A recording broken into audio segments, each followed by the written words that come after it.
போல் பாக்கிய செல்வம் புவியில் இல்லையே. புவி நிரம்ப பொன் தந்தாலும் இப்பளிக்கு ஈடில்லையே.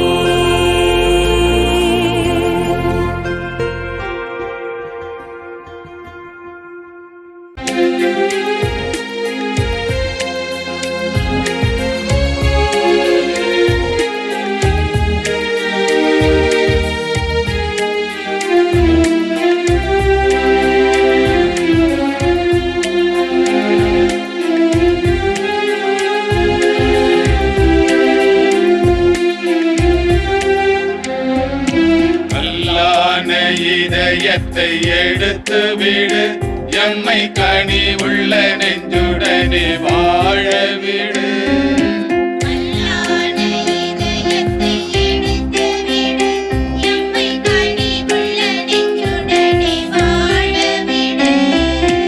எம்மையை நாங்கள் மறக்க விடு.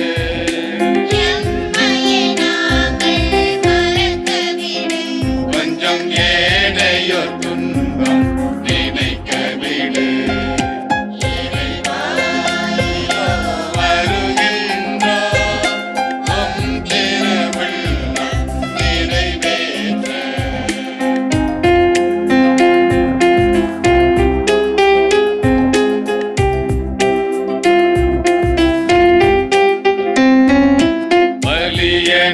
உணவை தருகின்றோம், நீதம் பசித்தோர் உணவிட மறக்கின்றோம்.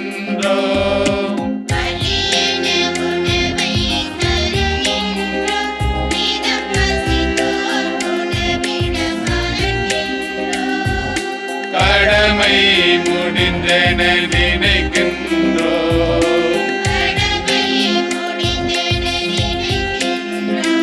எங்கள் கண்களை கொஞ்சம் திறக்க விடு.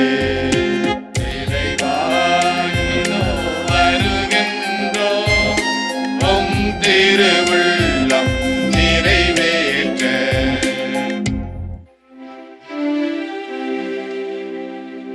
தந்தை மகன் தூய ஆவியாரின் பெயராலே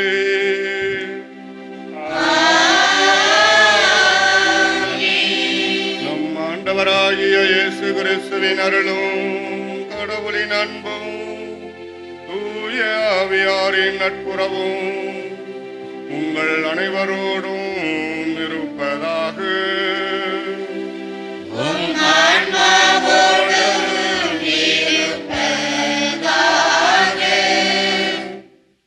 ஆண்டவர் இயேசுவில் அன்புக்குரிய சகோதர சகோதரிகளே, தர்மியான காலை வேளையில் இறைவனுடைய திருப்பலியில பங்கேற்று இறை ஆசிரை பெற வந்திருக்கின்ற உங்கள் அனைவரையும் அன்போடு வாழ்த்தி இத்திருப்பலிக்கு வரவேற்கின்றோம். தவ காலத்தில் இருக்கிற நாம் நம்முடைய வாழ்வு இறைவனுக்கு ஏற்ற ஒரு வாழ்வாக அமைந்திடவும் தவம், ஜபம், தர்மம் இவைகளை மேற்கொண்டு நம்முடைய மீட்புக்காக நம்முடைய முயற்சிகளை நாம் அர்ப்பணிக்க இறைவன் நம்மை ஆசீர்வதிக்க வேண்டும் என்று இந்த காலை வேளையிலே இறைவனை பார்த்து மன்றாட வந்திருக்கின்றோம். இன்றைய நாளில் நாம் நம்மிடம் இருப்பதை அடுத்தவர்களோடு பகிர்ந்து வாழ்கின்ற நல்ல உள்ளத்தை இறைவன் நமக்கு தந்து மனிதர்களாக வாழ நம்மை அழைக்கின்றார். இந்த அழைப்பினை ஏற்றவர்களாக இந்த திருப்பலியிலே பங்கேற்று இறைவன் நமக்கு நல்ல உள்ளத்தை தந்தருள ஆண்டவரை பார்த்து மன்றாடுவோம். சகோதர சகோதரிகளே, தூய மறை நிகழ்வுகளை கொண்டாட நாம் தகுதி பெறும் பொருட்டு நம் பாவங்களை ஏற்றுக்கொள்வோம். எல்லாமல்ல இறைவன் நம் மீது இரக்கம் வைத்து நம் பாவங்களை மன்னித்து நம்மை நிலை வாழ்வுக்கு அழைத்து செல்வாராக. ஆமென்.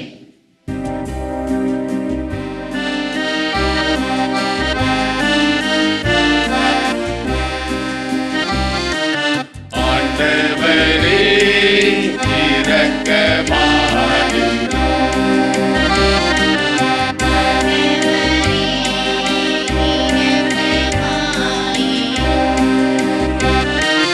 கிறிஸ்துவே இரக்கமாயிரும்.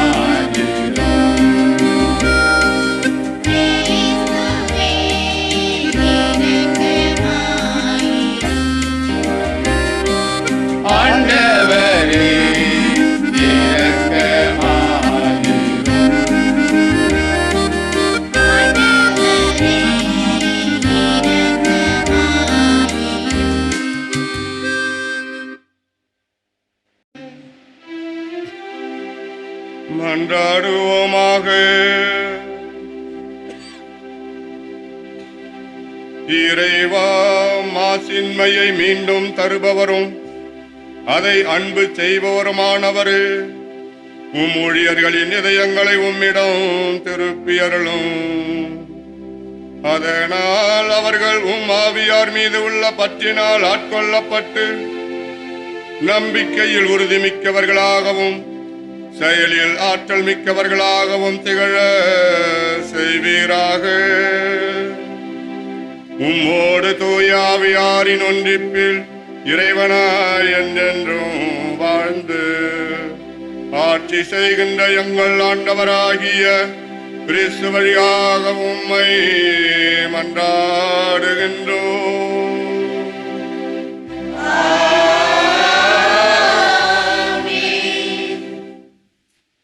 இறைவாக்கினர் எரேமியா நூலிலிருந்து வாசகம்.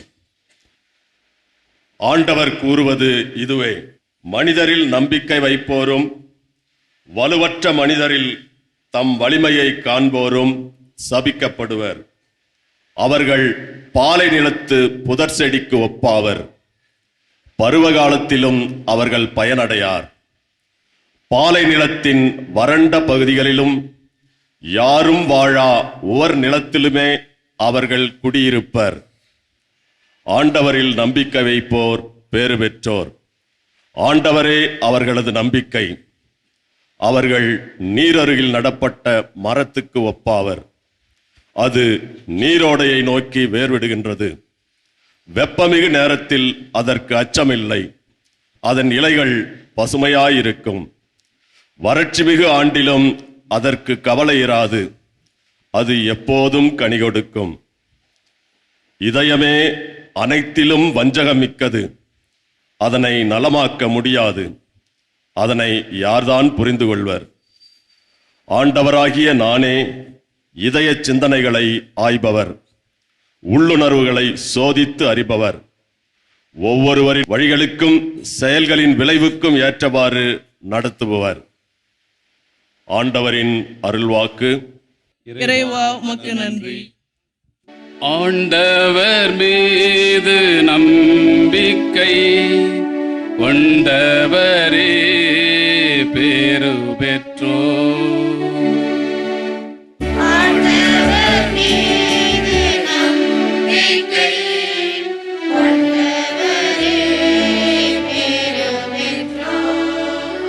ஆண்டவர் மீது நம்பிக்கை கொண்டவரே பேறு பெற்றோர்.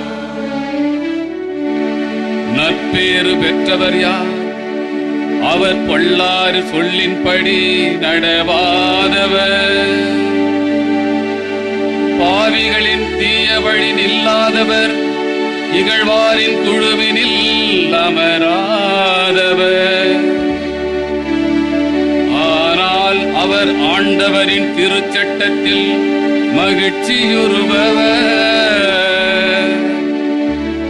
அவரது திருச்சட்டத்தை பற்றி இரவும் பகலும் சிந்திப்பவர்.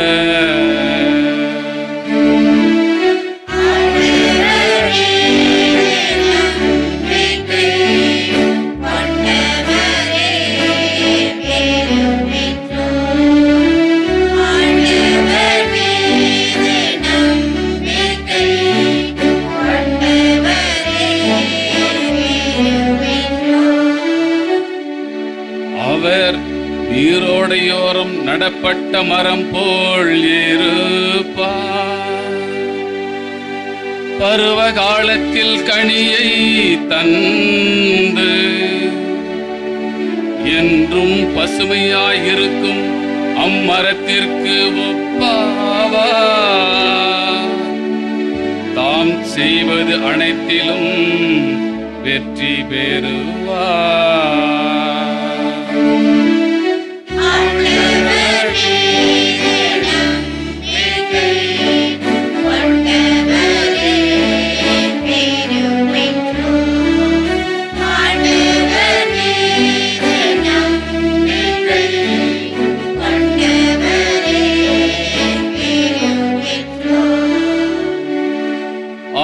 ஆனால் பொல்லார் அப்படி இல்லை.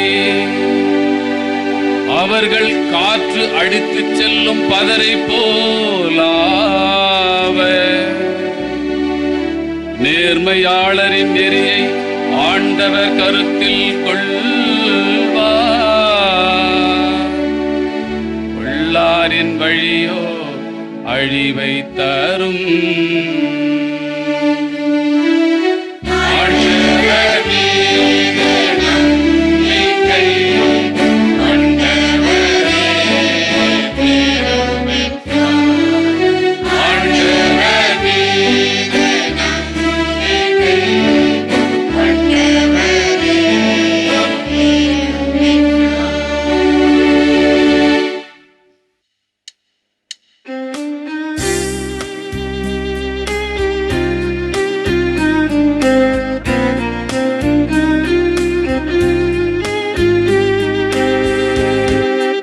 ஆயத்தன் மந்தையை காப்பது போல ஆண்டவர் நம்மை காத்திடுவார்.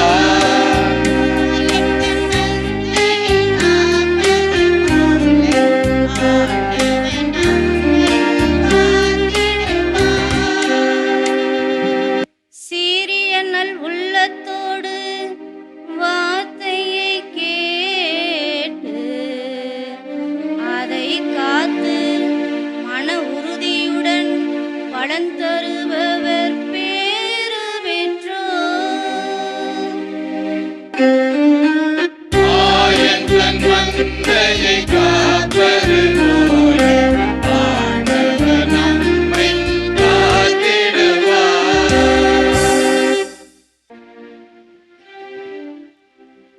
ஆண்டவர் உங்களோடு இருப்பாராக.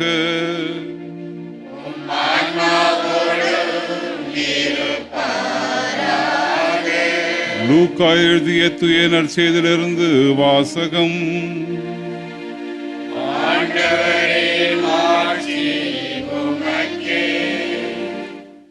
அக்காலத்தில் இயேசு பரிசேயரை நோக்கி கூறியது: செல்வர் ஒருவர் இருந்தார். அவர் விலை உயர்ந்த மெல்லிய செந்நிற ஆடை அணிந்து நாள்தோறும் விருந்துண்டு இன்புற்றிருந்தார்.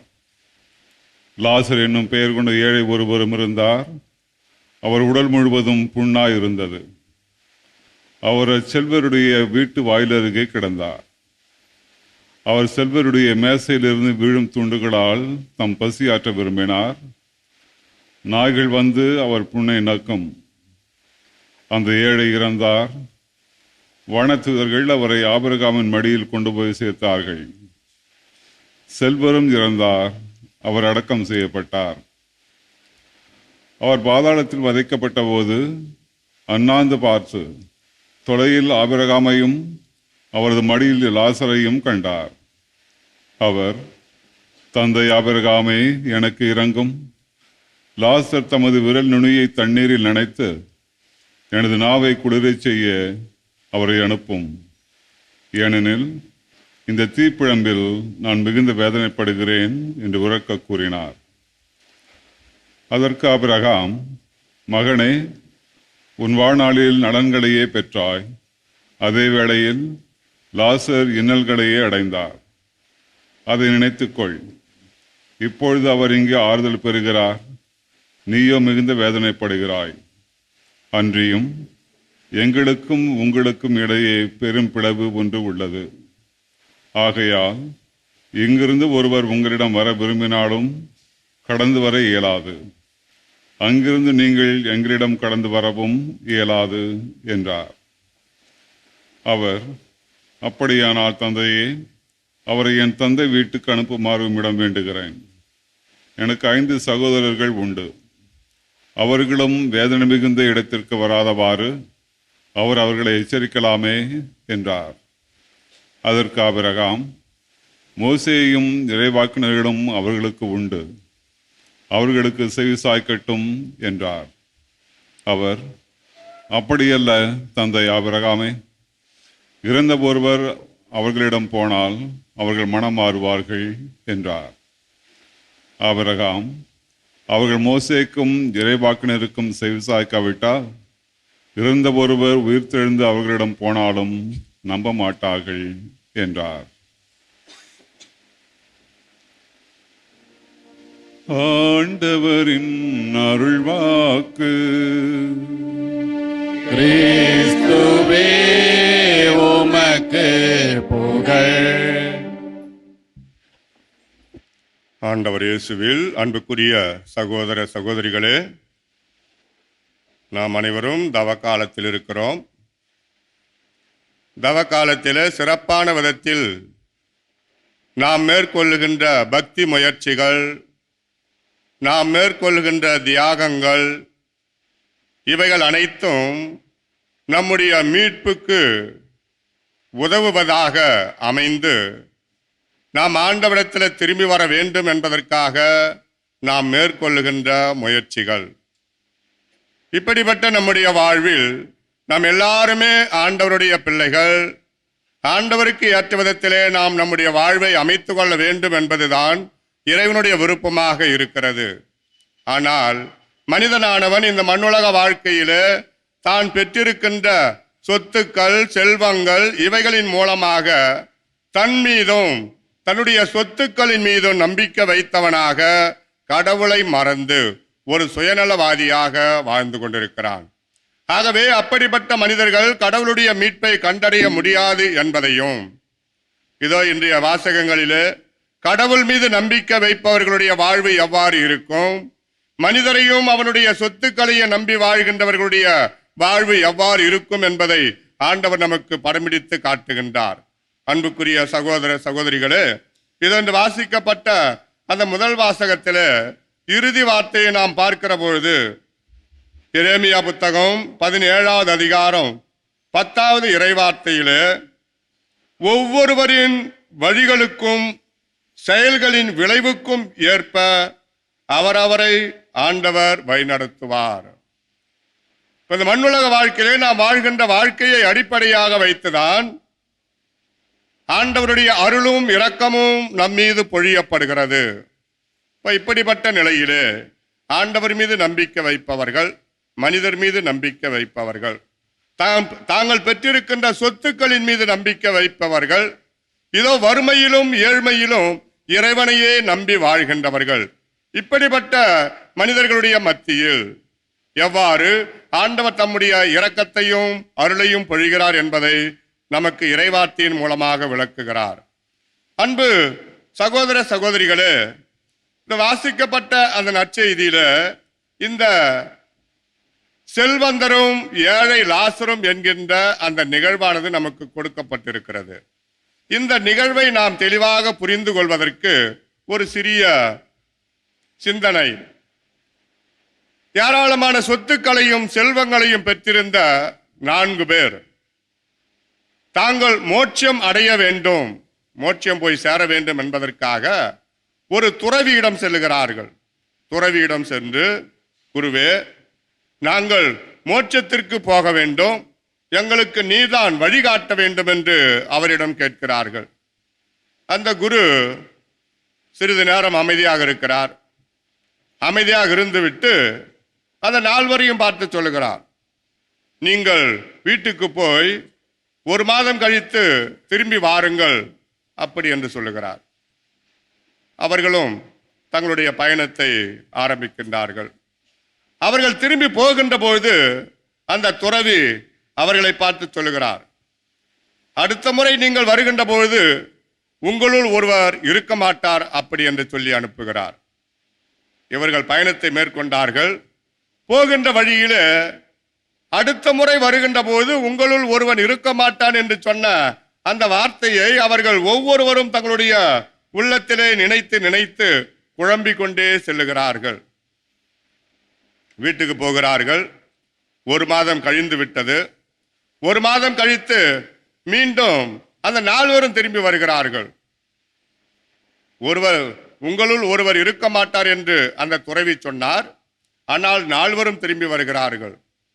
வந்தவுடனே அந்த துறவியை பார்த்து கேட்டார்கள், என்ன குருவே, உங்களுள் ஒருவர் இருக்க மாட்டார் என்று சொல்லி அனுப்பினீர்கள், இதோ நாங்கள் 4வருமாக திரும்பி வந்திருக்கின்றோமே என்று கேட்டார்கள். அப்பொழுது அந்த துறவி அவர்களை பார்த்து கேட்டார், கடந்த 1 மாதம் நீங்கள் எப்படி வாழ்ந்தீர்கள் என்று அவர்களை வினவ அவர்கள் சொன்னார்கள், உங்களுள் ஒருவன் இருக்க மாட்டான் என்ற நீங்கள் சொன்ன அந்த வார்த்தையானது எங்களுடைய உள்ளத்திலே நாங்கள் நினைத்து நினைத்து குழம்பி ஒவ்வொருவரும் அது நானாக இருக்குமோ என்று நினைத்து அந்த பயம் எங்களை ஆட்கொண்டது. மரண பயம் எங்களை ஆட்கொண்டதனாலே நாங்கள் தூக்கம் இல்லாமல் நிம்மதி இல்லாமல் தவித்து கொண்டிருந்தோம். ஒருவேளை நான் இறந்து போனால் உடனே நரகத்துக்கு தான் போவேன் என்ற அந்த அச்சம் என்னை ஆட்கொண்டதினாலே எங்களுடைய குடும்பத்துக்காக நாங்கள் கடினப்பட்டு உழைக்க ஆரம்பித்தோம். அடுத்தவர்களோடு நாங்கள் சண்டையிட்டவர்களோடு நாங்கள் சமாதானம் செய்து கொண்டு சமாதானமாக வாழ்ந்தோம். அவர்களுக்கு மன்னிப்பு வழங்கினோம். மற்றவர்களை நாங்கள் ஏமாற்றி கவர்ந்த அந்த பொருட்களை மீண்டும் அவர்களிடமே திருப்பி கொடுத்தோம். நாங்கள் உழைத்து சம்பாதித்த எங்களுடைய வருமானத்திலே ஒரு பகுதியை ஏழை எளியவர்களுக்கு கொடுத்து உதவினோம். யாரையும் நாங்கள் புண்படுத்தாமல் மகிழ்வோடும் சமாதானத்தோடும் வாழ வழிகளை தேடிக்கொண்டிருந்தோம் என்று கூறினார்கள். இவைகளை எல்லாம் கேட்டுக்கொண்டிருந்த அந்த துறவியானவர், நல்லது, இப்படியே உங்களுடைய வாழ்நாள் முழுவதும் நீங்கள் செய்யுங்கள், நீங்கள் மோட்சத்திற்கு போவீர்கள் என்று சொல்லி அனுப்பினார். அன்புக்குரியவர்களே, அதே போன்றுதான் இன்று வாசிக்கப்பட்ட அந்த நற்செய்தி வாசகத்திலும் நம்முடைய உலக வாழ்வு எப்படி அமைய வேண்டும் என்பதை ஆண்டவர் நமக்கு படம் பிடித்து காட்டியிருக்கின்றார். இதனுடைய இந்த நற்செய்தி வாசகமானது நம் அனைவருக்கும் நன்கு தெரிந்த ஒரு ஊமையாக இருந்தாலும் இதை பற்றி நாம் சற்று ஆழமாக சிந்திக்கிற பொழுது நாம் கூர்ந்து கவனித்திருப்போமே. ஆனால் நற்செய்தியினுடைய தொடக்கத்திலே ஆண்டவர் சொல்லியிருக்கிறார், அக்காலத்தில் இயேசு பரிசேயரை நோக்கி கூறியது. இயேசு பரிசேயரை நோக்கி கூறிய இந்த ஓமை, இந்த ஓமையினுடைய பின்னணியை பற்றி நாம் பார்த்தால்தான் இந்த ஓமையினுடைய விளக்கம் நமக்கு தெளிவாக தெரியும், புரியும். அன்புக்குரியவர்களே, ஆண்டவர் இயேசுனுடைய வாழ்வில் இருந்த மக்களை 2 குழுவாக பிரிக்கிறார்கள். ஒரு குழுவினர் பாமர மக்கள், ஏழை எளியவர்கள், ஆண்டவரை நம்பியவர்கள், என்றும் அவரை தேடி தேடி அலைந்தவர்கள், கடினமாக உழைத்து தங்களுடைய உழைப்பினாலே தங்களுடைய வாழ்க்கையை நடத்தி கொண்டிருந்தவர்கள் ஏழை எளியவர்கள். இந்த ஏழை எளியவர்கள் என்றும் ஆண்டவரையே நம்பி இருக்கின்றார்கள் என்பதை ஆண்டவர் இயேசுவும் இதே லூக்கா எழுதிய நற்செய்தியில 6வது அதிகாரம் 20வது இறைவார்த்தையில நமக்கு சொல்லப்பட்டிருக்கிறது. ஏழையரே நீங்கள் பேறு பெற்றோர், ஏனெனில் இறையாட்சி உங்களது. ஏழையர், இந்த ஏழையர் என்றும் கடவுளை நம்பி இருக்கின்றவர்கள், அப்படிப்பட்ட ஒரு குழுவினர்.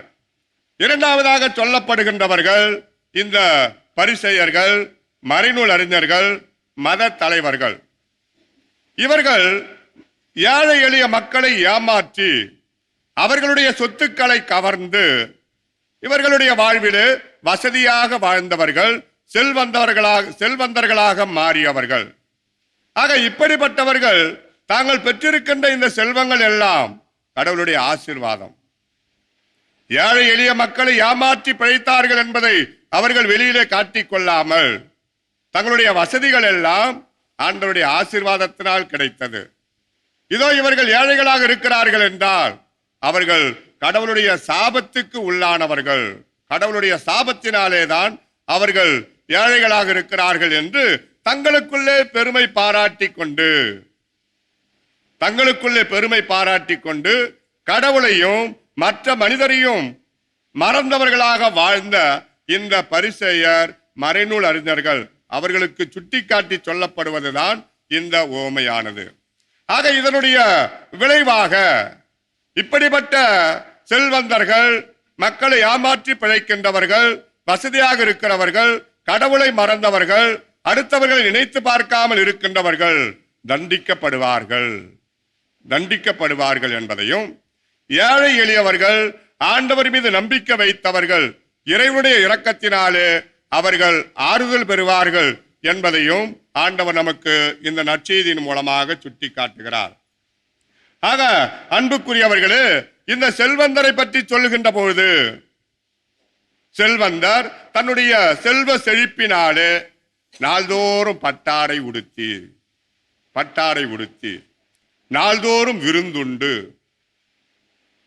சுயநலமாக வாழ்ந்து வந்தான். அடுத்தவரை பற்றியோ ஆண்டவரை பற்றியோ அவனுக்கு அக்கறை இல்லை, கவலை இல்லை. ஆனால் இந்த ஏழை லாசர் என்பவர், ஏழை லாசர், அந்த ஏழைக்கு ஆண்டவர் பெயர் கொடுத்திருக்கிறார். பிரியமானவர்களே, ஆண்டவர் இயேசுடைய வாழ்வில் எவ்வளவோ ஓமைகளை சொல்லி இருக்கிறார். எந்த ஓமைகளிலும் பெயரானது குறிப்பிடப்படவில்லை. இதோ இந்த ஓமையில் கூட அந்த செல்வந்தனுக்கு பெயர் கொடுக்கவில்லை, ஆனால் ஏழைக்கு லாசர் என்று பெயர் கொடுத்திருக்கிறார். ஏனென்றால் இந்த மண்ணுலக வாழ்க்கையிலே ஒவ்வொரு மனிதனையும் அடையாளப்படுத்துவது அவனுடைய பெயர். மனிதனாக வாழ்கின்றவனுக்கு அடையாளப்படுத்தப்படுவது அவனுடைய பெயர். இங்கு குறிப்பிடப்படுகிற இந்த செல்வந்தரை ஆண்டவர் ஒரு மனிதனாக கூட பொருட்படுத்தாமல் அவனுக்கு பெயர் கொடுக்கவில்லை. மாறாக இந்த லாசரை மதித்து அவனுக்கு பெயர் கொடுத்திருக்கிறார். எபிரேய மொழியில லாசரஸ் என்கின்ற அந்த வார்த்தைக்கு கடவுளே எனக்கு உதவி என்று பொருள் கொடுக்கிறார்கள். ஆக லாசர் என்றால் கடவுளே எனக்கு உதவி. ஏனென்றால் இவன் முழுமையாக கடவுளையே நம்பி இருந்தவன். அவனுடைய நிலைமையை பற்றி நற்செய்தியில சொல்லப்பட்ட அந்த வார்த்தைகள், அவனுடைய ஏழ்மையிலும் அவனுடைய நோய் நொடியிலும் அவன் ஆண்டவர் மீது நம்பிக்கை வைத்தவனாகவே அவன் வாழ்ந்திருந்தான். எந்த அளவுக்கு அந்த ஒரு இழிவான வாழ்வை அவன் வாழ்ந்து கொண்டிருந்தான். அவனுடைய மோசமான நிலைமை, நாய்கள் கூட வந்து அவனுடைய புண்களை நக்கும் என்று சொல்லப்பட்டிருக்கிறது. அந்த செல்வந்தனுடைய மேசையிலிருந்து விழுகின்ற அந்த சிறு துண்டுகளால் தன்னுடைய பசியை ஆற்ற விரும்பினான். அப்ப அந்த அளவுக்கு கொடுமைகளை அனுபவித்த அவன் தன்னுடைய ஏழ்மையிலும் வறுமையிலும் பசியிலும் நோயிலும் ஆண்டவரையே நம்பியவனாக இருந்தான். எனவேதான் அதை தொடர்ந்து நாம் பார்க்கிற பொழுது 2 பேரும் இறக்கிறார்கள். அதிலே அந்த லாசரை பற்றி சொல்லுகிற பொழுது, லாசர் இறந்த பொழுது வானதூதர்கள் வந்து அவனை எடுத்து சென்று ஆபிரகாமினுடைய மடியிலே வைத்தார்கள். ஆனால் அதே போன்று இந்த செல்வந்தனும் இறந்தான், அவன் அடக்கம் செய்யப்பட்டான். அதோடு முடிந்தது. அவனுடைய சொத்துக்களை பற்றியோ அவன் இந்த உலகத்தில் அணிந்திருந்த அந்த பட்டாடைகளை பற்றியோ அல்லது நாள்தோறும் விருந்துண்ட அவனுடைய விருந்தை பற்றியோ எந்த விதமான குறிப்பும் கொடுக்கப்படவில்லை. அவன் இறந்தான், அடக்கம் செய்யப்பட்டான். ஏன் இந்த லாசர் ஆபிரகாமினுடைய மடியிலே கொண்டு போய் அமர செய்தார்கள்? அன்புக்குரியவர்களே, இந்த யூத மக்களுடைய தந்தை என்று சொல்லப்படுபவர் ஆபிரகாம். பரிசேயர்கள் ஆண்டவர் இயேசுவை பார்த்து சொல்லுவார்கள், ஆபிரகாமே எங்களுக்கு தந்தை, நாங்கள் எல்லாம் ஆபிரகாமினுடைய வழிமரபினர்கள். அப்ப இந்த யூத மக்களுக்கு முதுபெரும் தந்தையாக இருந்த அந்த ஆபிரகாம் இந்த லாசர் இறந்த பிறகு இவரை எடுத்து சென்று ஆபிரகாமினுடைய மடியிலே வைத்தார்கள். இந்த உலக வாழ்க்கையில நல்ல வாழ்க்கையை மேற்கொள்ளுகின்றவர்கள், ஆண்டவருக்கு ஏற்ற ஒரு வாழ்வை மேற்கொள்ளுகின்றவர்கள் விண்ணுலகிலே வரவேற்கப்படுகிறார்கள். இதோ இந்த செல்வந்தன் யூதனாக இருந்தாலும் கடவுளுக்கு விரோதமான ஒரு வாழ்வையே இந்த மண்ணுலகிலே வாழ்ந்து கொண்டிருந்ததனால் இதோ அவன் பாதாளத்திலே வதைக்கப்படுகிறான். ஆக இந்த நிகழ்வுகளிலிருந்து சொல்லப்படுவது, கடவுளை நம்பி வாழ்ந்த இந்த ஏழை லாசர் இறுதியிலே அமைதியையும் மகிழ்வையும் பெறுகின்றார்.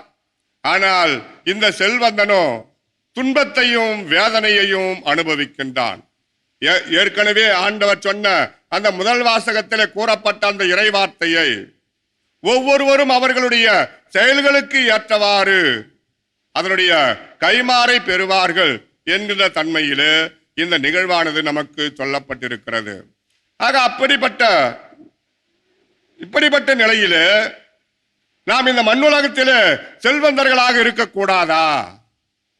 வசதி படைத்தவர்களாக வாழக்கூடாதா?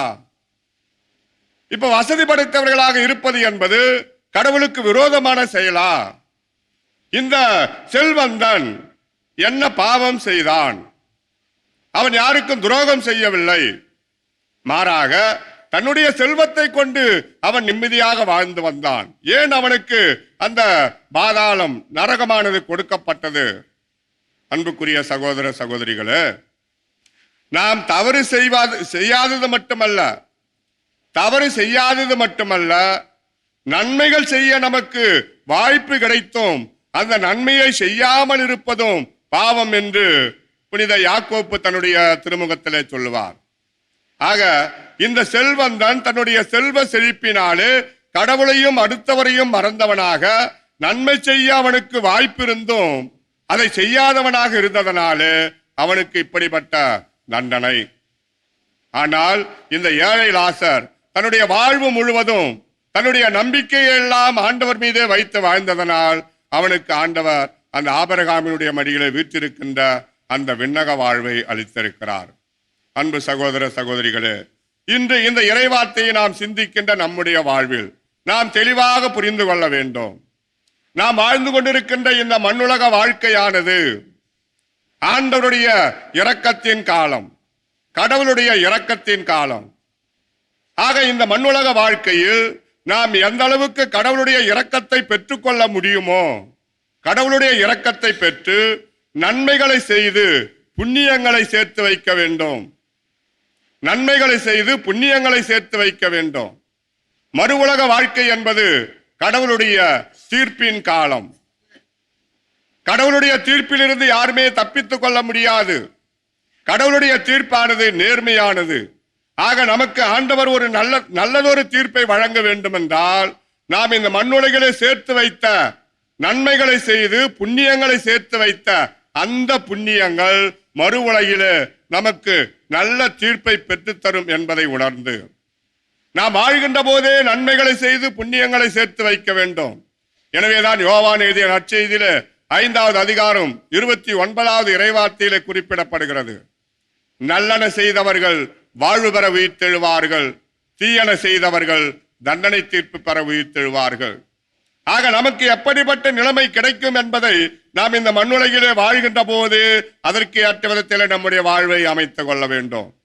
ஆக அன்புக்குரிய சகோதர சகோதரிகளே, இன்று இந்த இறைவார்த்தைகளை எல்லாம் சிந்திக்கின்ற நாம் நம்முடைய வாழ்வில், நம்முடைய அன்றாட வாழ்வில் எத்தனையோ லாசர்கள் நம்முடைய மத்தியிலே வாழ்ந்து கொண்டிருக்கின்றார்கள். நாள் முழுவதும் பட்டினி கிடக்கின்றவர்கள், உணவு இல்லாமல் பட்டினி கிடக்கின்றவர்கள், ஆதரவற்றவர்களாக கடை தெருக்களிலே படுத்து கிடக்கின்றவர்கள். இதோ தங்களாலே எந்த விதமான வேலையும் செய்ய முடியாது, மற்றவர்களுடைய உதவி இல்லாமல் தங்களால் எதுவும் செய்ய முடியாது என்ற நிலையிலே இருக்கிற அப்படிப்பட்ட மாற்றுத்திறனாளிகள், இதோ சாலையை கடக்க தவித்துக் கொண்டிருக்கின்ற பார்வையற்றவர்கள், இப்படி எத்தனையோ லாசர்கள் நம்முடைய மத்தியிலே அன்றாட வாழ்ந்து கொண்டிருக்கின்றார்கள். அவர்களுக்கு முன்னதாக நாம் அனைவரும் அந்த செல்வந்தராகத்தான் இருந்து கொண்டிருக்கிறோம். அப்ப செல்வந்தர் அந்த லாசருக்கு உதவி செய்ய வாய்ப்பு கிடைத்தும் உதவி செய்யாததனாலே அவன் தண்டிக்கப்படுகின்றான். இன்று நம்முடைய வாழ்வில் நமக்கு உதவி செய்ய வாய்ப்பு கிடைத்தும் நமக்கு இருப்பதை இல்லாதவர்களோடு பகிர்ந்து கொள்கின்ற அந்த மனப்பான்மை இல்லாமல் அடுத்தவர்களுக்கு உதவி செய்கின்ற நல்ல உள்ளத்தை நாம் பெற்றிருக்கவில்லை என்றால் அந்த செல்வந்தனுக்கு கிடைத்தது போலவே நமக்கும் இறுதி தீர்ப்பானது கிடைக்கும். ஆக இந்த தவக்காலத்திலாவது, ஒவ்வொரு ஆண்டும் நாம் தவக்காலத்தை கொண்டாடுகிறோம், இந்த தவக்காலத்திலாவது நாம் நம்முடைய கடந்த கால வாழ்வையை எல்லாம் சிந்தித்து பார்த்து நாம் வாழ்கின்ற அந்த வாழ்க்கை முறை இறைவனுக்கு ஏற்ற ஒரு வாழ்வாக இருக்கிறதா என்பதை நமக்கு நாமே ஆய்ந்து அறிந்து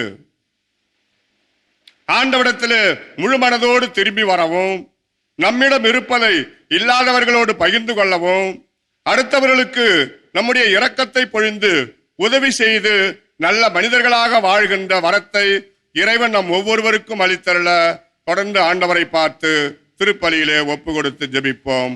ஆமேன். அன்பார்ந்த சகோதர சகோதரிகளே, நாம் அனைவரும் கடவுளுடைய பிள்ளைகள்.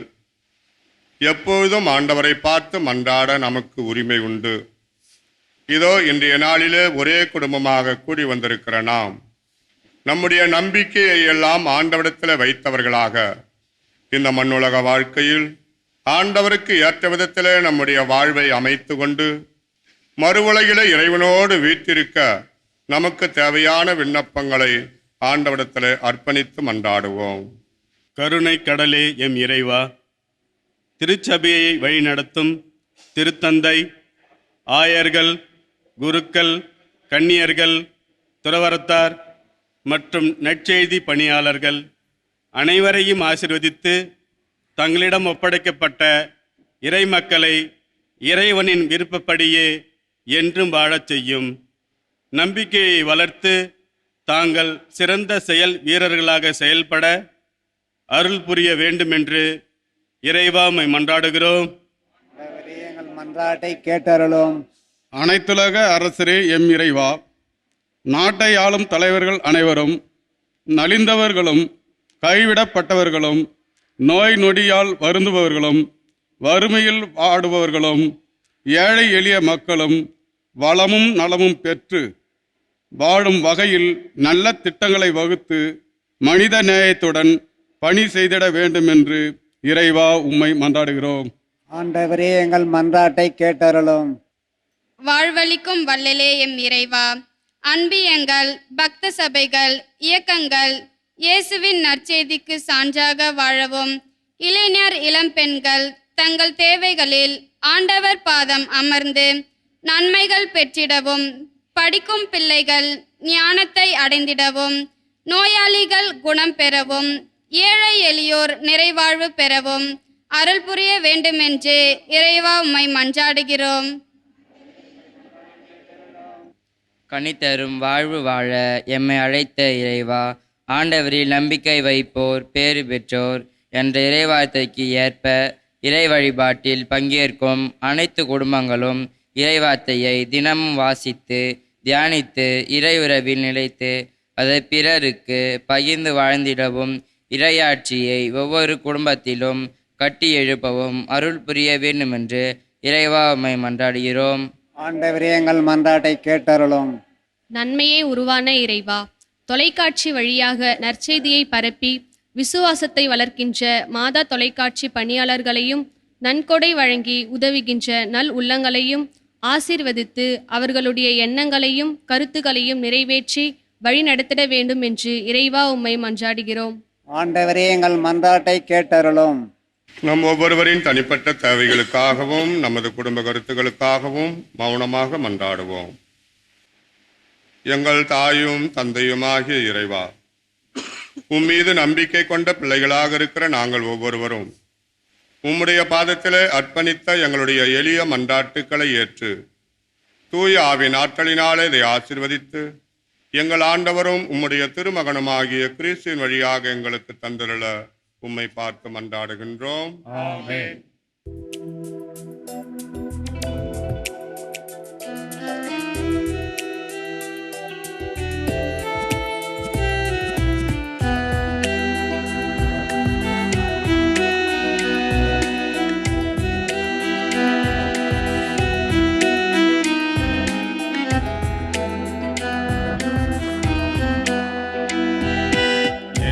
நான் தருவேன் இறைவா, இதயத்தின் அன்பே கீழாக.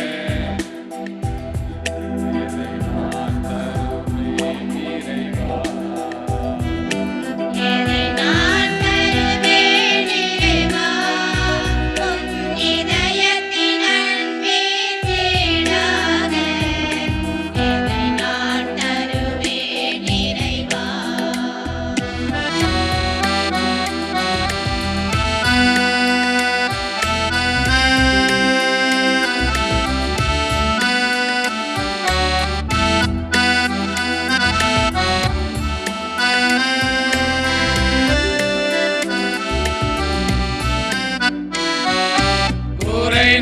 நான் செய்தேன் இறைவா, பாவ குழியில் விழுந்தேன் இறைவா.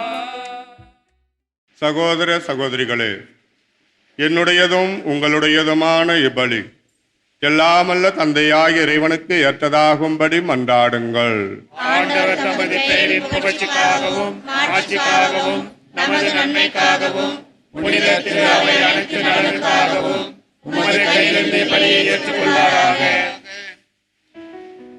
ஆண்டவரே, இப்பலியினால் எங்கள் தவக்கால முயற்சிகளை புனிதப்படுத்தி அருளும். அதனால் நாங்கள் புறவாழ்வில் கடைபிடிக்கும் தவக்கால முயற்சிகள் எங்கள் அகவாழ்விலும் பயனுள்ள வகையில் செயல்படுவனவாக.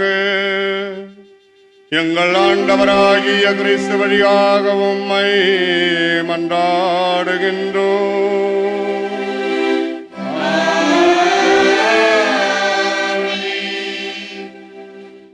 ஆண்டவர் உங்களோடு இருப்பாராக.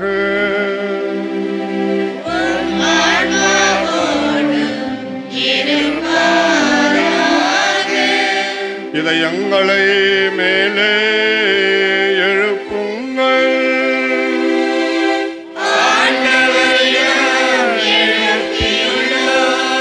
நம் இறைவனாகிய ஆண்டவருக்கு நன்றி கூறுவோம்.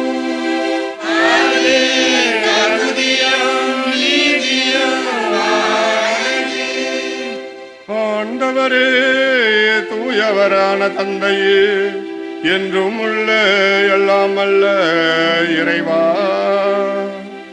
எங்கள் ஆண்டவராகிய கிறிஸ்து வழியாக என்னாலும் இவ்விடத்தில் நாங்கள் உமக்கு நன்றி செலுத்துவது மெய்யாகவே தகுதியும் நீதியும் ஆகும். எங்கள் கடமையும் மீட்புக்குரிய செயலுமாகும். ஏனெனில் எங்கள் தவ முயற்சிகளால் நாங்கள் உமக்கு நன்றி செலுத்தவும், எங்கள் ஆணவத்தை தளர்த்தவும், ஏழைகளுக்கு உணவளிக்கவும், இவ்வாறு உமது கனிவிரக்கத்தை பின்பற்றவும் நீ திருவுளமானே. ஆகவே எண்ணற்ற வானதுதரோடு சேர்ந்து நாங்களும் உம்மை போற்றி புகழ்ந்தேத்தி முடிவின்றி ஆர்ப்பரித்து பாடுவதாவது.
ஆண்டவரே, நேர்மையாகவே தூயவர், தூய்மை அனைத்துக்கும் ஊற்று.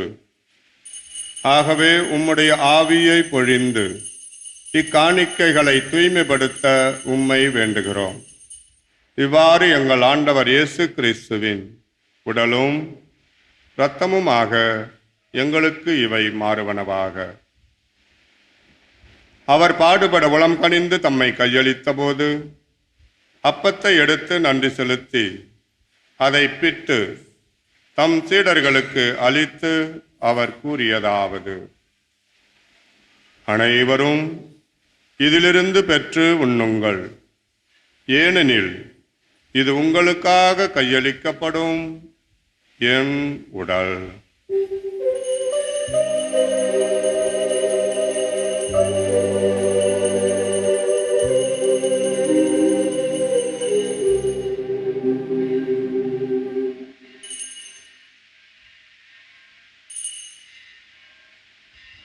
அவ்வண்ணமே இரவு விருந்தை அருந்தியபின் கிண்ணத்தையும் எடுத்து மீண்டும் உமக்கு நன்றி கூறி தம் சீடர்களுக்கு அளித்து அவர் கூறியதாவது: அனைவரும் இதிலிருந்து பெற்று பருகுங்கள், ஏனெனில் இது புதிய நிலையான உடன்படிக்கைக்கு உரிய என் இரத்தத்தின் கிண்ணம். இது பாவ மன்னிப்புக்கென்று உங்களுக்காகவும் பலருக்காகவும் சிந்தப்படும். இதை என் நினைவாகச் செய்யுங்கள்.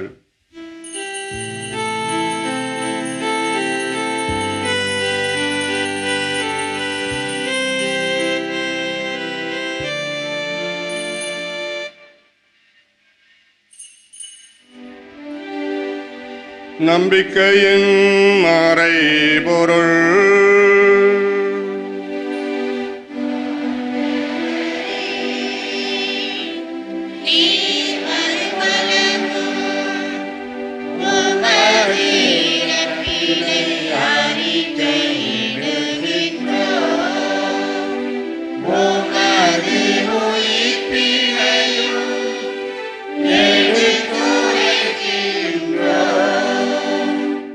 ஆகவே ஆண்டவரே, நாங்கள் கிறிஸ்துவின் இறப்பினையும் உயிர்ப்பினையும் நினைவு கூர்ந்து வாழ்வு தரும் அப்பத்தையும் மீட்பளிக்கும் கிண்ணத்தையும் உமக்கு ஒப்பு கொடுக்கின்றோம்.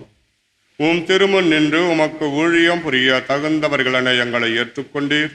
எனவே உமக்கு நன்றி செலுத்துகின்றோம். மேலும் கிறிஸ்துவின் உடலிலும் இரத்தத்திலும் பங்கு கொள்ளும் எங்களை தூய ஆவியார் ஒன்று சேர்க்க வேண்டுமென உம்மை தாழ்மையுடன் மன்றாடுகின்றோம். ஆண்டவரே, உலகெங்கும் பரவியிருக்கும் திரு அவையை நினைவு கொண்டவர்களும் எங்கள் திருத்தந்தை லியோ, எங்கள் ஆயர் அம்புரோஸ், எல்லா திருநிலையினராகிய அனைவரோடும் திரு அவை அன்பில் நிறைவேறச் செய்தரலாம். மேலும் உயிர்த்தெழும் எதிர்நோக்குடன் துயில் கொள்ளும் எங்கள் சகோதர சகோதரிகளையும் இறந்தோர் அனைவரையும் இரக்கத்துடன் நினைவு கூர்ந்து உமது திருமுக ஒளியினுள் ஏற்றரலாம். எங்கள் அனைவரும் மீதும் இரக்கமாயிரும். கடவுளின் கன்னித்தாயான புனித மரியா, அவருடைய கணவரான புனித யோசேப்பு, புனித திருத்துதர்கள், இவ்வுலகிலும் உகந்தவராயிருந்தவராகிய புனித அனைவரோடும் நாங்கள் நிலை வாழ்வில் பங்கு கொள்ளும் தகுதி பெற்று உம் திருமகன் இயேசு கிறிஸ்து வழியாக உம்மை புகழ்ந்தேத்தம் வர மருட உம்மை மன்றாடுகின்றோம்.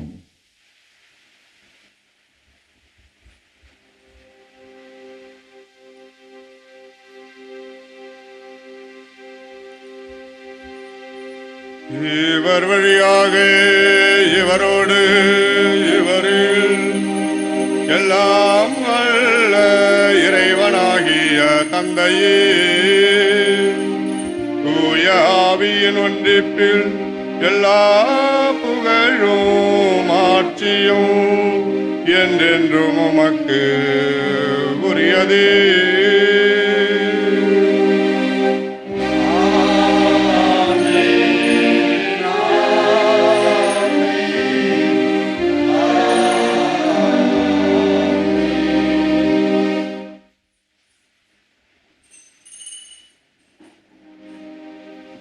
மீட்பரின் கட்டளையால் கற்பிக்கப்பட்டு இறைபடிப்பனையால் பயிற்சி பெற்ற நாம் துணிந்து பாடுவோம்.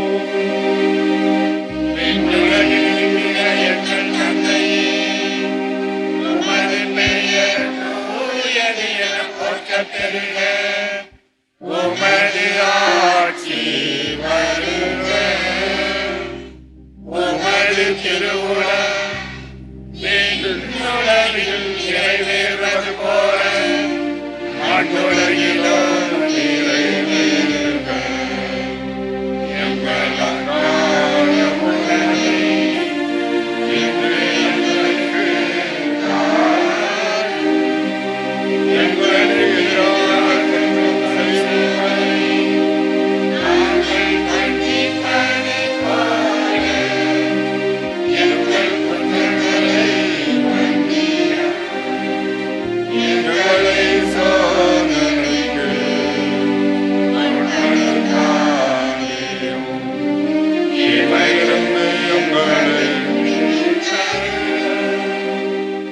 ஆண்டவரே, தீமை அனைத்திலுமிருந்தும் எங்களை விடுவித்து எங்கள் வாழ்நாளில் அமைதியை கனிவுடன் அருள உம்மை மன்றாடுகின்றோம். உமது இரக்கத்தின் உதவியால் நாங்கள் பாவத்திலிருந்து எப்பொழுதும் விடுதலை பெற்று யாதொரு கலக்கமும் இன்றி நலமாயிருப்போமாக. நாங்கள் எதிர்நோக்கியிருக்கும் பேரின்பத்துக்காகவும் எம் மீட்பராகிய இயேசு கிறிஸ்துவின் வருகைக்காகவும் காத்திருக்கின்றோம். ஆட்சியும் வல்லமையும்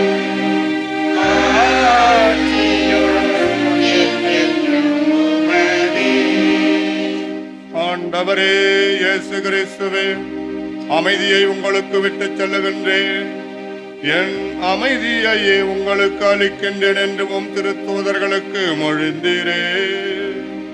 எங்கள் பாவங்களை பாராமல் உமது திரு அவையின் நம்பிக்கையை கண்ணோக்கி உமது திருவுளத்துக்கு ஏற்ப அதற்கு அமைதியையும் ஒற்றுமையையும் அளித்தருள்வீராக. என்றென்றும் வாழ்ந்து ஆட்சி செய்கின்றவர் நீரே.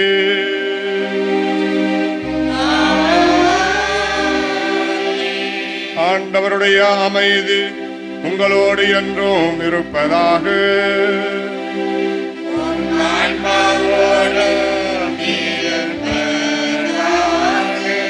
ஒருவருக்கொருவர் அமைதியை பகிர்ந்து கொள்வோம்.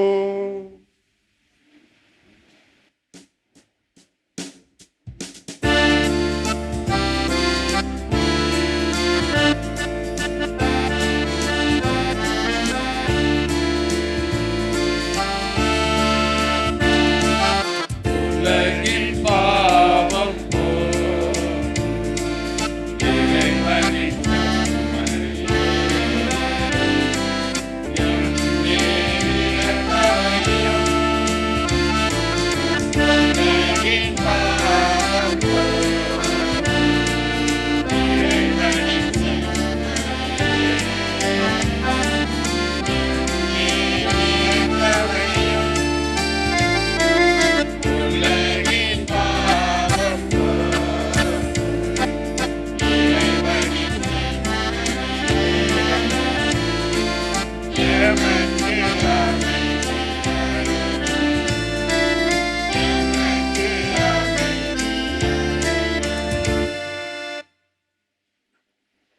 இதோ இறைவனின் செம்மறி, இதோ உலகின் பாவங்களை போக்குபவர். செம்மறியின் விருந்துக்கு அழைக்கப் பெற்றோர் பேறு பெற்றோர். ஆண்டவரே, நீர் என் இல்லத்தில் எழுந்தருள நான் தகுதியற்றவன், ஆனால் வார்த்தை மட்டும் சொல்லிடலாம், நான் நலமடையும். கிறிஸ்துவின் திருவுடலும் இரத்தமும் நம்மை காத்து நிலை வாழ்வளிப்பதாக. ஆமென்.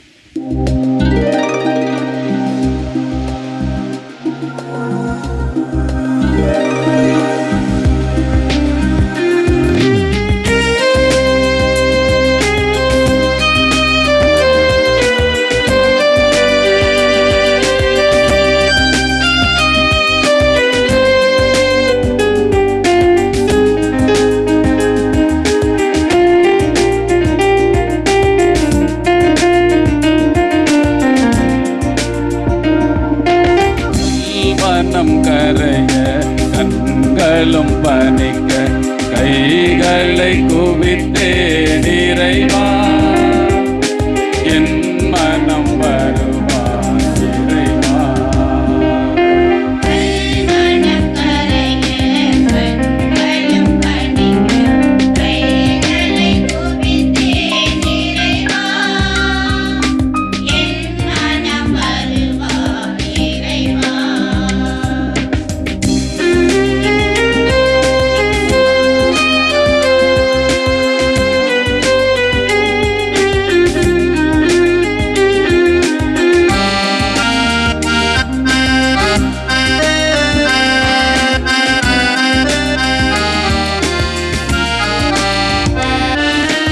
என்னகம் புகுந்து இதயத்தில் அமர்ந்து பொன்னகம் புனைவா இறைவா.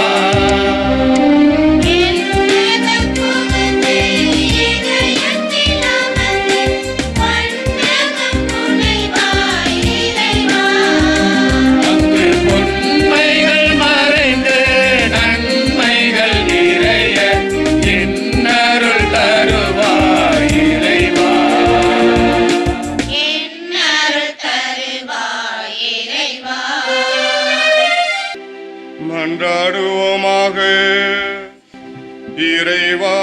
இத்தியாக பலி எங்களில் செயலாக்கத்துடன் நிலைத்திருப்பதாக. இது ஆற்றலுடன் உங்களை உறுதிப்படுத்த அருள்வீராக.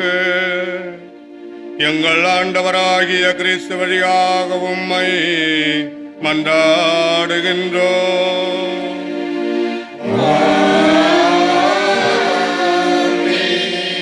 ஆண்டவர் உங்களோடு இருப்பாராக.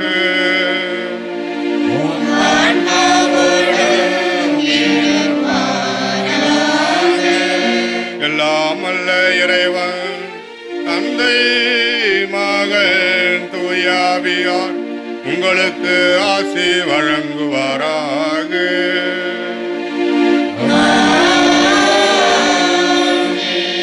சென்று வாருங்கள், திருப்பலி நிறைவேறிற்று.